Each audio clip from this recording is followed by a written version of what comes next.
Nearly 50 years after the decriminalisation of homosexual acts, the gay rights movement has come a long way.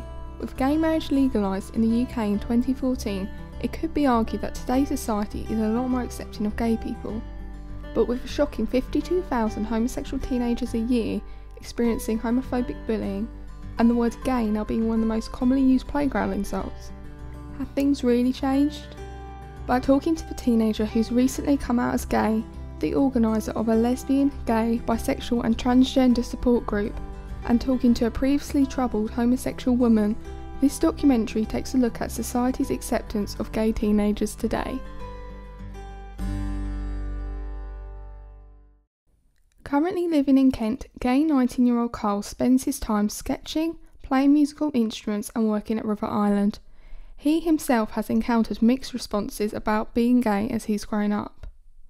I've been gay since about when I can remember, really. Like, I even had a girlfriend before, probably just to like cover it up, because you tell yourself that you're not gay, you're not gay, you're not gay, and you just keep telling yourself over and over again. And then it was only until I eventually got a boyfriend and I had to tell my family that it was kind of forced upon me to have to tell them. My mum was okay with it, because I remember sitting in and having a conversation with her, and she was like, it's fine, and that's what makes you feel better. That's what made me feel like that it was okay to be gay. But my dad kind of took it the worst, because he blamed himself and he thought that it was his fault for not spending enough time with me as a child. But now my family absolutely love it. They embrace it. They always talk to me about men and my boyfriend and things like that. So it's nice to just be myself. 'Cause you are the piece of me. Well, as a child I was quite upbeat. I was always really happy. I've been interested in music since about 5 years old, and I remember my mum getting me this really small keyboard, and I used to just sit there and bang the key, the same key, over and over and over again. And like ever since then I just absolutely love music, and I used to sit in front of this big black TV and I used to just sing to Titanic, and I used to watch Grease over and over again. I absolutely loved it. Why are you my clarity? At school I really enjoyed all the creative subjects, so I was really into music, art and drama. My best moments and my best memories came through drama, like doing musicals and singing and acting. It's just like what I absolutely love to do. I can just escape everything else that happens. But Carl's time at school certainly had its downsides. School got bad for me probably about 2.5, 3 years ago, when I wasn't out. Got quite withdrawn and I got quite like into myself, and I didn't talk to anyone, and I used to just start hating school. I used to run home, but I could still be more of myself than I was at school, because I don't like the idea of not being who I am, and who I am is laughing and bubbly and things like that, and it's just, school just brought out the worst in me at that point. Now I'm kind of getting past it. I still hate the thought that I was lonely, because school's meant to be happy, you're meant to really enjoy it, and I just didn't. And I don't really have that memory. I didn't like it at all. It's just, I don't want to go back there. I can barely walk past the school without being unhappy. But I used to walk through the hallway and I used to hear little remarks here and there.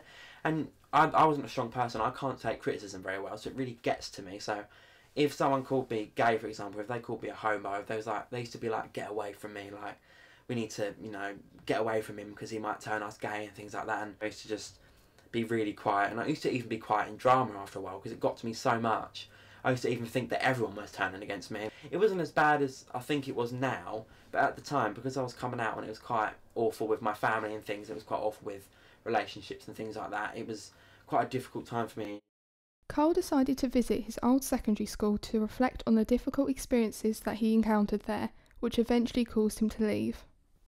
The last time I came here it was quite uncomfortable for me, and I literally just left on quite a bad note, so it's kind of strange, but it's kind of good to be back. It's kind of helping me a little bit to like come to terms with things like that, because I made the decision to leave school. I wasn't happy here, so it's kind of helped me go forward a little bit with my life in general, actually, being back here, because it's made me feel quite strong. So to get an insight into what it was like to grow up as a gay teenager in the past, Carl went to visit Michelle, a 43-year-old lesbian, to talk about her experiences. So when did you realise you was gay? I'd always been a bit of a tomboy, definitely. Yeah. I like girls' company. I left home at 19. I had my own place to live, and the girl next door was the girl that I kind of got with. She turned out to be a little bit of a bunny boiler. Even though I didn't like the scene, yeah. I had a bad choice of girlfriend in the past. Mm-hmm. I've been with my latest girlfriend for just over 3 years. I've got great friends now, great social life, a lovely girlfriend. I'm very, very happy. I feel quite honestly that my sexuality hasn't stopped my career. They don't judge you for any of those things, just simply how you perform at the job you're employed to do. So yeah, I'm in a good place. Do you have any advice for young teenagers questioning that they're gay? One bad experience doesn't mean that everybody is the same. If your family don't accept it, just keep living a good life and eventually they should come round.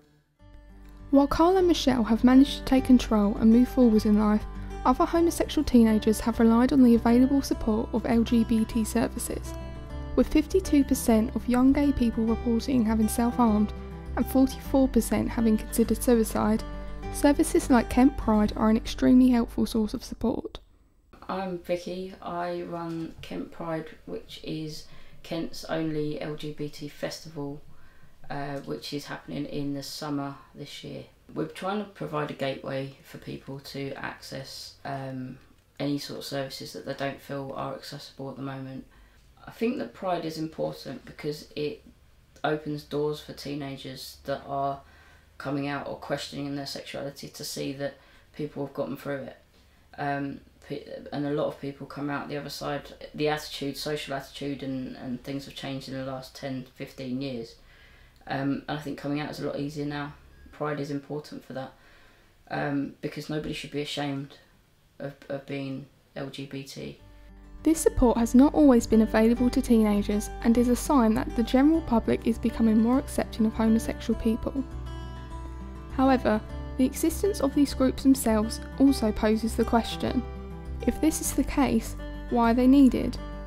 This means that, although some things have improved, stigma and prejudice is still very much an issue in today's society towards gay people. While some turn to these support groups for help, other teenagers like Carl have support from caring partners. He has his boyfriend, Christian. So, I came out last year in February, I think. And it wasn't really by choice. I think it wasn't by choice. Basically, my mum asked me and I said yes. I was still pretty much just waiting for them to ask. You were 21 at that point, wasn't you? Yeah. And then we had like a 5-minute conversation and that was it. I never told my dad. My mum told my dad for me. They took it right though, didn't they? My mum was a bit weird for like a week. She got over it quickly. My dad was fine. My dad never spoke about it till like 2 months later. So I started telling friends then, but even up until college I still wasn't completely sure in myself. So it was probably college that I still finally got my head set. So yep, I like men. So we started talking in November 2013. June 18th we met, and then July 24th we made it official. Yeah, we're official. I was quite confident in myself before and after I met you. See, I wasn't confident really, was I at all? No. You've helped me with that though, my confidence. I have. Not overly confident yet. Not yet. You will be. I know. Eventually, it just takes time. Being gay, I'm confident though, but I'm so much happier than I used to be before. Now that I'm with you, I'm a different person really. All my friends tell me that though, that I'm a different person. You're back to yourself. I'm back to myself, yeah. Yeah. Although there are still problems being faced with homosexuality today, there is a lot more help available for young people who are coming to terms with their sexuality. Society has a long way to go, but today's teenagers like Carl can look forward to a future where they can expect society to grow more and more accepting of them. With the support of his friends, family and partner, as well as the additional help that charities and clubs such as Kent Pride provide, Carl feels more than ready to take on the future. This whole experience has really taught me quite a lot because I've never really thought about like the wider picture about being gay. It's really opened my eyes to how like the being gay and the perception of being gay has changed. It's really nice to hear because obviously it makes me proud to be gay. It's really taught me a lot about myself. Advice I'd give to young people afraid to be who they are and afraid to come out, for example, is to just be yourself and to not worry about it, because at the start, if things are difficult, things aren't difficult forever. They're going to get better sooner or later because time is a great healer. Be who you are and just enjoy being you and just open up and feel free, because it really does help.